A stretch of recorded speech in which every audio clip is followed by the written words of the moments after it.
28শে জুলাই সরকারি কর্মচারীদের একটি শান্তিপূর্ণ মিছিল নবান্নের অভিমুখে যাবে। এই মিছিলটা সম্পূর্ণ সংবিধানসম্মত, সাংবিধানিক অধিকার রক্ষার্থে এই মিছিল পুলিশের অনুমতি সাপেক্ষে নয়, পুলিশের অনুমতির কোনো প্রয়োজনই নেই। তবুও শান্তিপূর্ণ নাগরিকরা পুলিশকে জানান যাতে পুলিশের দিক থেকে যদি কিছু করণীয় থাকে তারা করতে পারেন।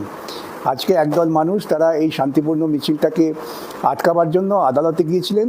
আদালতও সাংবিধানিক অধিকার রক্ষার পক্ষেই রায় দিয়েছেন। আদালত এই মিছিলের বিরুদ্ধে কোনো স্থগিতাদেশ দেননি, পরিষ্কার করে দিয়েছেন শান্তিপূর্ণ মিছিল হবে। আইন যদি কেউ ভাঙে সে আইনের বিরুদ্ধে পুলিশ ব্যবস্থা নেবে, এটা স্বাভাবিক ব্যাপার। কিন্তু এক্ষেত্রে আমি দেখতে পাচ্ছি পুলিশ এবার অতি সক্রিয়। তারা নাকি বাড়ি বাড়ি বিভিন্ন নেতাদের বাড়িতে হাইকোর্টের আদেশ পাঠাচ্ছেন। হাইকোর্টের আদেশটাকে পুলিশ পড়ে দেখেননি, নাকি পুলিশ এই আদেশকে বিকৃত করার চেষ্টা করছেন। আদেশে মিছিলের বিরুদ্ধে কোনো স্থগিতাদেশ নেই।